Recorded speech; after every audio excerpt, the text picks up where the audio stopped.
तर राधे राधे माझ्या सर्वांना स्वागत आहे आपलं माझ्या ब्लॉगमध्ये.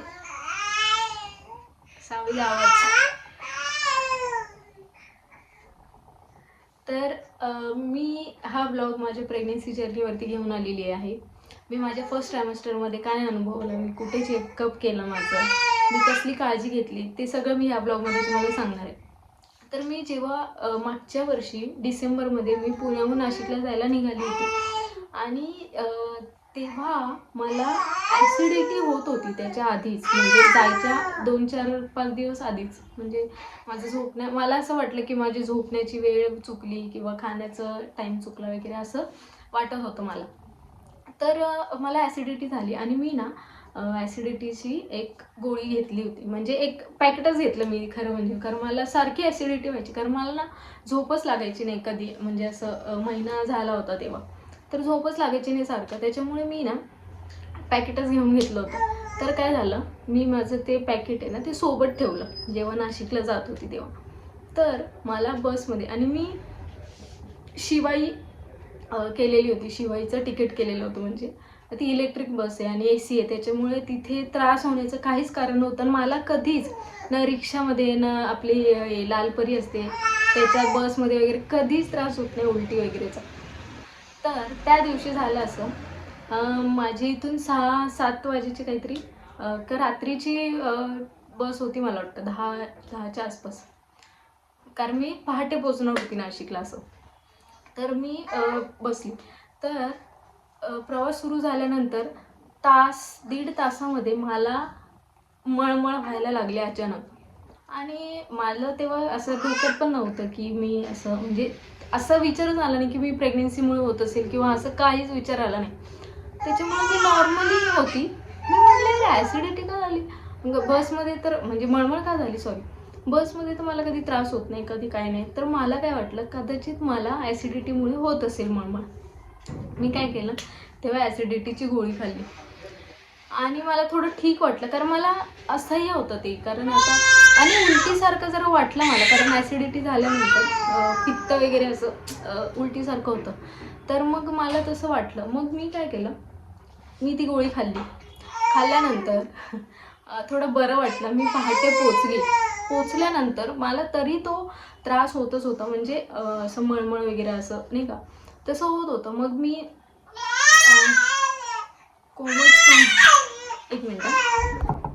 हां, तर मी सकाळी घरी पोचल्यानंतर मी सकाळी ना असं, म्हणजे झोप वगैरे झाली माझी चांगली, पहाटे जाऊन मी झोपली वगैरे मम्मीकडे, आणि सकाळी मला तरी मळमळसारखं होत होतं. मग मी काय केलं, ग्लासवरून मला वाटलं की आता तसंच होतं, ॲसिडिटी खूप झाली असं वाटलं मला. मी सकाळी गोळी घेतली, आठवत नाही मला, लक्षात नाही व्यवस्थित. तर पण मी कोमट पाणी घेतलं आणि त्याच्यानंतर मला उलटी झाली. उलटी झाल्यानंतर म्हणजे जे मी रात्री खाल्लं होतं ते सगळं निघालं, अशी उलटी झाली मला. आणि आपल्याकडे कसं बोलतात की कोरड्या उलट्या झाल्या तर प्रेग्नेन्सी असते, असं काहीतरी. तसं कळायला मार्गच नव्हता की खरं तेच असेल म्हणून. तर काय झालं, उलटी झाली. उलटी झाल्यानंतर मी म्हणजे नॉर्मल होती, मी एकदम नॉर्मल, यार उलटीच होती, ठीक आहे, ॲसिडिटी वगैरे असं काही. त्यानंतर मी 2 दिवस, मला तेवढा दिवसभर तो ॲसिडिटीचा त्रास झाला. मग यार एवढी ॲसिडिटी मला कधीच झाली नाही. मी विचार केला मग त्या गोष्टीला. मग मी माझ्या घरी, म्हणजे रिलेटिव्सला माझ्या विचारलं की यार असं का बरं होतं, असं तसं, म्हणजे मग म्हणजे मला तेव्हा थोडा डाऊट आला, थोडंसं 1% फक्त. मग मला डाऊट आला. मग मी, माझी मावशी आहे तिला विचारलं, तर ती बोलली की तू एकदा चेक कर, मग कळेल काय काय नाही का, म्हणजे डेट वगैरे असं. तर म्हटलं ठीक आहे. ती मला यावली 8 दिवस तू थांब. मग मी म्हटलं यार 8 दिवस, तसं काय असेल तर पटकन कळून जाईल नाही का. मग मी 4 एक दिवसात, मला वाटतं 3-4 दिवसात मी चेक केल्यानंतर पॉझिटिव्ह आलं. त्यानंतरचे, म्हणजे मी सांगेल तो एक सेपरेट ब्लॉग बनवेल मी. त्यानंतरचे आमचे काय प्लॅन्स होते आणि ते आम्ही ते कॅन्सल केले. म्हणजे मी हे एक ब्लॉग बनवेल मी, त्याच्यातर्फे तुम्हाला सांगेल, खूप काही गोष्टी आहेत त्याच्यात. तर तेव्हा मला खूप आनंद झाला की यार म्हणजे असं खूप, म्हणजे त्यावेळेला ना सुचत नाही. मी मम्मीला पण सांगितलं, मम्मी खूप खुश झाली. मग मी माझ्या हसबंडला सांगितलं, ते पण खूप खुश झाले. मग आमची बारी आली की आम्ही घरी सांगणार नाही म्हणून, म्हणजे माझ्या सासरी. पण मला काही राहवत नाही, मी माझ्या जावेला सगळं असं सांगत असते आणि मला असं पटकन सांगू वाटतं असं.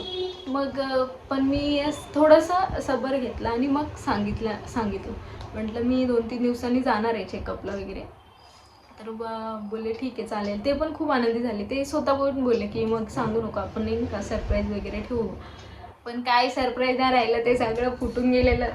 मग त्यानंतर मी चेकअप करायला गेले. मी खास गेली होती लाडूसाठी. तो लाडू तर काही भेटलाच नाही, ती एक वेगळं गोष्ट. आणि ती एक वेगळी गोष्ट, लाडू तर काही भेटला नाही मला. आणि गेल्यानंतर मी चेकअप केल्यानंतर डॉक्टरने म्हणजे सोनोग्राफी सांगतात ते फर्स्ट आपली, ज्यामध्ये कळतं की बाळाचं हार्ट असतं जे रेडी झालेलं असतं. तर मग त्यांनी गोळ्या वगैरे चालू केल्या, ते फॉलिक ॲसिड वगैरे. सॉरी. तर झालं असं, तेव्हा मी डॉक्टरकडे गेली. डॉक्टरनी फॉलिक ॲसिड वगैरे असं ते टॅबलेट्स वगैरे चालू केले. आणि ते टॅबलेट होते मला, आणि एक औषध दिलेलं होतं जे की म्हणजे एक ते वरचं ते झाकण असतं आपलं, ते असं छोट्याशा फुलपात्रामध्ये पाणी घेऊन त्याच्यात टाकून ते घ्यायचं होतं. ते ठीक आहे, मी तेव्हा टॅबलेट, गोळ्या, औषध वगैरे घेऊन सगळं घरी आली. घरी आल्यानंतर त्याच दिवसापासून मला इतके उलट्या व्हायच्या, म्हणजे खाल्लेलं पचत नव्हतं. मी पूर्ण गळून गेली होती, पूर्ण गळून गेली. मला काही पचतच नव्हतं काहीच गोष्ट. आणि झालं काय, एकतर मी ना मला एकतर खिचडी वगैरे खूप आवडते, किंवा वरण भात, किंवा असं म्हणजे आवडते जे पदार्थ होते ते खाऊ वाटायचे तेव्हा मला. तेव्हा मी ते खायची, तरीसुद्धा मला म्हणजे इतका त्रास व्हायचा, उलटी. काय करणार मी. आणि पाणीसुद्धा मला पचत नव्हतं. अक्षरशः मला मावशीने सांगितलं माझ्या की तू लिंबू पाणी वगैरे कर आणि ते पी, म्हणजे जेणेकरून पाणी पिलं जाईल तुझ्याकडून असं. मग मी अक्षरशः लिंबू पाणी वगैरे, डिसेंबरमध्ये मी लिंबू पाणी वगैरे म्हणजे नाही का असं प्यायची. मग मावशी बोलली यार म्हणजे थोडं थोडं पी, कारण सर्दी वगैरे नको व्हायला किंवा खोकला असं नको व्हायला. मग मी ठीक आहे थोडं थोडं असं हे केलं. 8 दिवस मला उलटीचा खूप भयानक त्रास झाला. अक्षरशः मला खाल्लेलं पचत नव्हतं, मला काहीच सुचायचं नाही की बापरे एवढा त्रास होतो म्हणून. फर्स्ट टाईम होतं माझं, त्याच्यामुळे मला असं खूप मी पॅनिक होऊन जायचे, आणि मी पॅनिकच होते म्हणून मला खूप त्रास व्हायचा. मग काय झालं ना, ठीक आहे, मग डॉक्टरांनी गोळी दिलेली होती उलटीसाठी. म्हणजे उलटी आल्यावरती जास्त जर त्रास होत असेल तर ती उलटीची गोळी घ्यायची. मी घेतलं.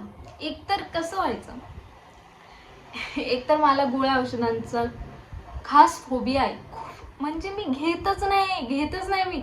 मी लहानपणापासून आत्तापर्यंत औषधच नाही घेतले. म्हणजे मला उलटीच येते सारखी. त्याच्यामुळे मी ना अजूनसुद्धा, मी शपथ सांगते, अजूनसुद्धा गोळी घेताना मी हातातच किती वेळ ठेवते बाबा. मग मी खूप, आणि तुम्हाला सगळ्यांना खोटं वाटेल, मी आज सांगते माझं मी गोळी कशी घेते. मी काय करते, गोळी घेतल्यानंतर एक चॉकलेट वगैरे असं काय असतं ना, ते घेऊन त्याच्यानंतर मी घेते. म्हणजे लहान मुलं करते हे, पण मी आता करते, मला माहीत नाही, फोबिया आहे त्या गोष्टीचा. तर झालं असं, मी एक दिवशी म्हणजे गोळी घ्यायची होती मला, म्हणून मला जास्त रडू येत होतं की यार मी खूप रडायला लागली, म्हणजे हुंदके वगैरे देऊन. तर मम्मी बोलली काय झालं वगैरे नाही का, माझे हसबंड पण होते, काय झालं काय तुला, किंवा असं का बरं तू रडतीये असं. तर मी सांगितलं यार मला गोळ्या औषधं नाही घ्यायचे. ते बोलले घ्यावं तर लागेल, तुझ्यासाठी नाही पण बाळासाठी घ्यावे लागतील, असं तसं मला खूप समजावलं सगळ्यांनी. मी घेतले. काय होतं, घ्यायला हरकत नाही, चल मी घेतलं पण असतं, पण मग तेव्हा आहे ना खूप उलटी वगैरे होते, चव लागत नाही, तोंडाला चव नसते आपल्या, त्याच्यामुळे. आणि गळून गेलेला असतं माणूस, पूर्ण अशक्तपणा आलेला होता मला जरा.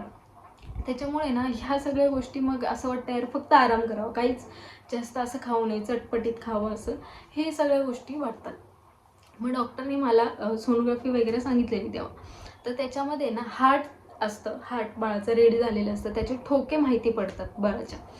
तर स्टार्टिंगला ठोके होते. तर त्याच्यानंतर डॉक्टर बोलली की मी डॉक्टरला विचारलं की मी आता पुण्याला जाऊ शकते का म्हणून असं. तर डॉक्टर बोलले ठीक आहे जाऊ शकते, पण सावकाश जा किंवा असं, म्हणजे त्यांनी सांगितलं काळजी घे तुझी स्वतःची असं. तर प्रवास शक्यतो कोणी करत नाही, पण मी त्यांना बोलली की आमची स्वतःची कार आहे तर आम्ही सावकाश जाणार वगैरे असं. तर ती बोलली ठीक आहे चालेल काय हरकत नाही, पण हळू जा किंवा उद्या उठून असं नको म्हणायला की यार मी होच बोलली तुला म्हणून, असं काही नको व्हायला. म्हटलं नाही ठीक आहे चालेल. मग मी रिस्क घेऊन मी पुण्याला आलो. 4-4.5 तासाचा प्रवास होता.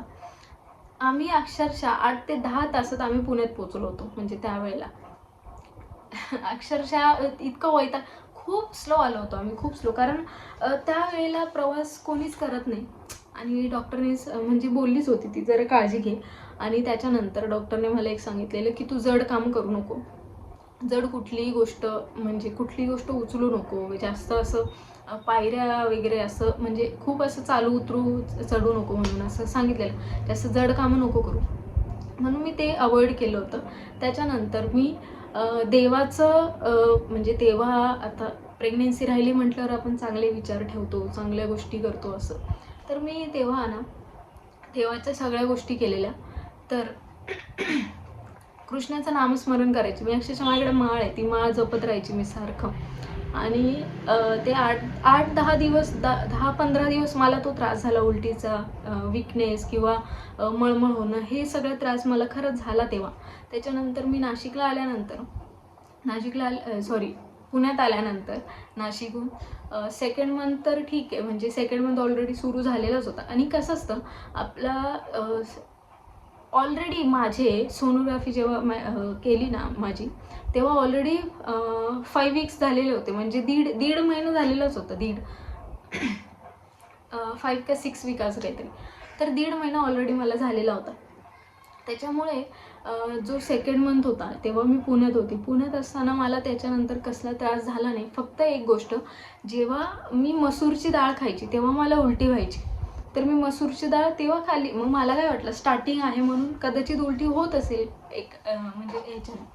तर मग मी तेव्हा खाल्ली नाही नंतर, पण त्याच्यानंतर पण एकदा मी खाल्ली होती तेव्हा पण मला उलटी झालेली.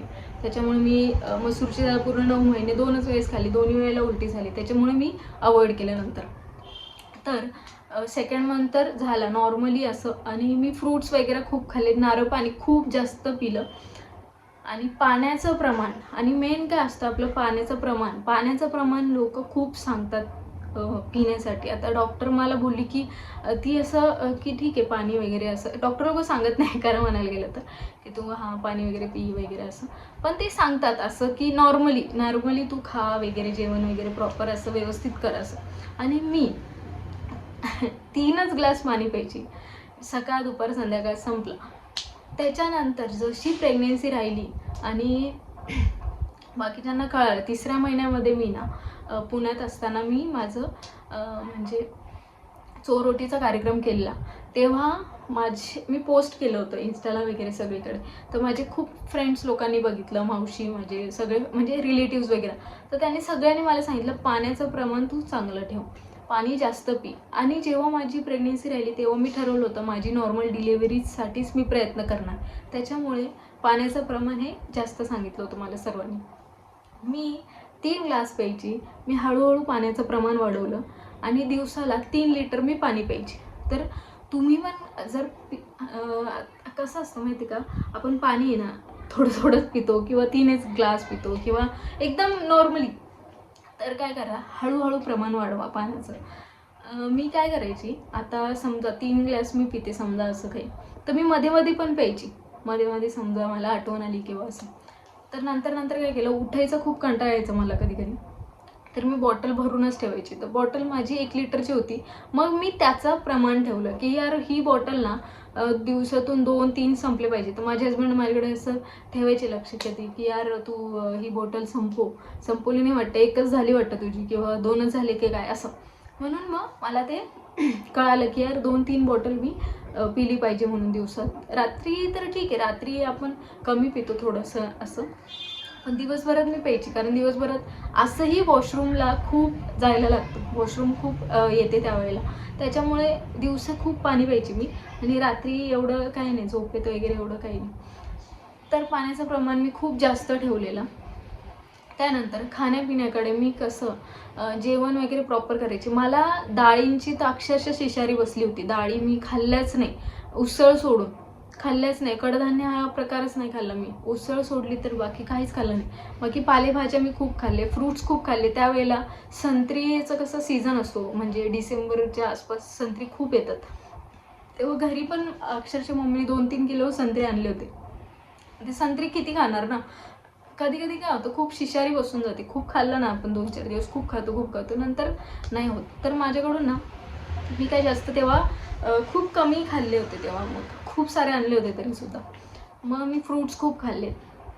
त्याच्यानंतर मी देवाचं म्हणजे हनुमान चालीसा मी स्टार्ट केलं. तेव्हा 2ही टाईमला मी लावायची. त्याच्यानंतर मी तुम्हाला सांगते, रामायण तर आम्ही नंतर बघितलं.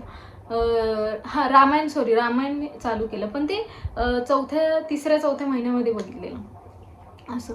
तर आम्ही रामायण, विष्णू पुराण, कृष्ण सिरियल असं सगळं बघायचो. आणि हनुमान चालीसा मी रोज 2ही टाईम लावायची, सकाळ संध्याकाळ. मध्ये मध्ये भगवद्गीता होती माझ्याकडे, आहे म्हणजे सॉरी, तर ते मी वाचायची. आणि त्यानंतर माझ्याकडे ना एक कृष्णाचं बुक घेतलेलं मी तेव्हा मी इथे गेलेली इथे इस्कॉन टेम्पलला. तेव्हा मी कृष्णाचं बुक घेतलं होतं. ते पण मी वाचलं. स्टार्टिंगपासून मी ते चालू केलं होतं वाचायला. हे मी देवाचं इतकं सगळं वाचायची किंवा ऐकायची तर मी नेहमीच ऐकायची. आणि मी ना असे खूप सारे विचित्र असे गाणे वगैरे आपले नॉर्मल ऐकायची. असे खूप सारे हे नाही, नॉर्मली क्लासिकल सॉन्ग वगैरे ऐकायची. त्यानंतर एक मिनटं. तर मी हे सगळं ऐकलं. तर तुम्ही पण देवाचं खूप ऐका, चांगले विचार ठेवा, चांगल्या लोकांशी बोला, चांगलं बोला. हे सगळं प्रेग्नन्सीमध्ये करायचं. आणि त्यानंतर माझी क्रेविंग स्टार्टिंगला, म्हणजे जेव्हा 8 दिवस मी नाशिकला होते, तेव्हा मला आहे ना, खरंच सांगते मी चिंच वगैरे असं नॉर्मली नाहीच खात. तेव्हा मला चिंचच खायचे होते खरंच. आणि होतं हे, मला असं वाटायचं यार, मी असं बघायची यार, खरंच चिंच वगैरे खात असतील का असं तसं, पण होते इच्छा खायची. म्हणजे असं खरंच आपण विचार करतो, नाही असं काय होत नसेल, पण होते. तेव्हा मला खरंच वाटायचं की किती आंबट खावं मी, किती काय असं. मला चिंच भेटले नव्हते, पण ते काहीतरी आपल्या चिंचेची गोळी आणि त्याच्यावरती साखर वगैरे लावलेली असते, तर ते माझ्या मावशीने मला डब्बाच आणून दिलेला होता. तर मी तो पूर्ण 9 महिने संपवला मी, थोडं. स्टार्टिंगला मी खूप खाल्लं. स्टार्टिंगचे 8-15 दिवस. नंतर मी हळूहळू कमी केलं. त्याच्यानंतर ते पोंगे वगैरे येतात, ते खायची. म्हणजे असे क्रेविंग्स मला झालेले तेव्हा. आणि बाकी, आणि तेव्हा कसं उलटी वगैरे हे सगळं प्रकार व्हायचे, तर मग ते थोडंच मी खायची, जास्त नाही.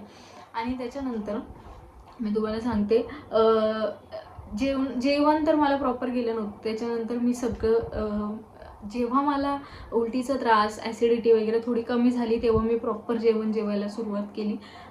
जेवणामध्ये मी काकडीचं प्रमाण खूप जास्त ठेवलं होतं, कारण कदाचित कधी कसं होतं, पाण्याचं प्रमाण जर आपलं कमी, म्हणजे पाणी जर कमी पिलं गेलं किंवा असं, कारण स्टार्टिंगला मी तुम्हाला बोलली मला सवय नव्हती, मी हळूहळू सवय लावली. मग त्याच्या व्यतिरिक्त मी काकडी खूप खाल्ली, गाजर, बीट, हे सगळं माझ्या जेवणामध्ये मी ठेवलेलं. कंटिन्यू मी दुपारचं आणि रात्रीच्या जेवणामध्ये ते घ्यायचीच. आणि तिसरी गोष्ट, सोनोग्राफी 3ऱ्या महिन्याची सोनोग्राफीमध्ये हार्टबीट बाळाचे आहेत की नाही. कारण कसं होतं, 3ऱ्या महिन्यात सुद्धा समजा फर्स्ट सोनोग्राफी जेव्हा असते तेव्हा बाळाचं हार्टबीट कळतं. त्याच्यानंतर काही कारणास्तव, म्हणजे 3 महिने खूप इम्पॉर्टंट असतात, म्हणून डॉक्टर सांगतात की जड उचलायचं नाही किंवा काय, त्याच्याने बाळाला त्रास होऊ शकतो, कारण ते खूप लहान असतं तेव्हा, म्हणजे तयारच झालेलं असतं ते थोडंसं. त्याच्यामुळे काहीही कॉम्प्लिकेशन्स येऊ शकतात. त्याच्यामुळे हे सगळं डॉक्टर सांगतात काळजी घ्यायला. तर मी खरंच काळजी घेतलेली त्या 3 महिन्यामध्ये. आणि 3ऱ्या महिन्याची सोनोग्राफीमध्ये हार्टबीट कळतात. तर 3ऱ्या महिन्याच्या सोनोग्राफीमध्ये, कारण कधी जड उचललं किंवा काय, तर ते हार्टबीटवरती म्हणजे प्रॉब्लेम येऊ शकतो. तर सोनोग्राफी जेव्हा आम्ही करायला गेलो तेव्हा आम्हाला हार्टबीट ऐकवले ते, म्हणजे तेव्हा जीव आला, कारण ते हार्टबीट खूप इम्पॉर्टंट होते आमच्यासाठी, असतात सगळ्यांसाठीच असतात, कारण तेव्हाच खरं कळतं की 3ऱ्या महिन्यानंतर सगळ्या गोष्टी. मग हार्टबीट माझे कळालेली, हार्टबीट म्हणजे बाळाचे, तर खूप खूप आनंद झाला अक्षरशः आम्हाला. मी, माझे हस्बंड, मी सगळे म्हणजे दोघंच होतो. तर तेव्हा जेव्हा डॉक्टरांनी हार्टबीट ऐकवले तर अक्षरशः आम्ही खूप इमोशनल झालो होतो, खूप जास्त, की यार बाळाचे म्हणजे तो क्षण एक खूप छान असतो. आणि तेव्हा आम्हाला म्हणजे सांगू नाही शकत, इतका आनंद झाला होता की गगनात मावत नव्हता, एवढा आनंद, खूप छान वाटलेला आम्हाला तेव्हा. आणि त्यानंतर मग मी म्हणजे खूप खुश होतो आम्ही तेव्हा, खूप जास्त. आणि हे सोनोग्राफी वगैरे होतं. त्यानंतर मी तुम्हाला सांगते, खाण्यापिण्याकडे जास्त लक्ष दिलं, म्हणजे पाणी जास्त पिलं, मी पौष्टिक खाल्लं, परत चांगलं म्हणजे देवाचे सगळे गाणे आता कसं होतं, कधी कधी गाणे आपण ऐकतो तर देवाचेच ऐकले मी, क्लासिकल सॉन्ग ऐकले मी, महाभारत पुस्तक, भगवद्गीता, महाभारत, आणि अजून कृष्णाची एक सिरियल आहे रामायण, हे सगळं बघितलं मी स्टार्टिंगपासून एंडपर्यंत हे सगळ्या गोष्टी केल्या. नित्यनेम, हनुमान चालिसा, हे सगळं मी केलं. फ्रूट्स वगैरे खूप खाल्ले, नारळ पाणी पिलं खूप जास्त. त्याच्यानंतर जे आता सेकंड पार्ट, आता हा फर्स्ट पार्टमध्ये मी फर्स्ट ट्रायमेस्टरचं तुम्हाला सगळं सांगितलं. आता सेकंड पार्टमध्ये मी अबे जल्दी बोल, कल सुबह पनवेल निकलना है. सेकंड पार्टमध्ये मी सेकंड ट्रायमेस्टरचं तुम्हाला सगळ्यांना सांगणार.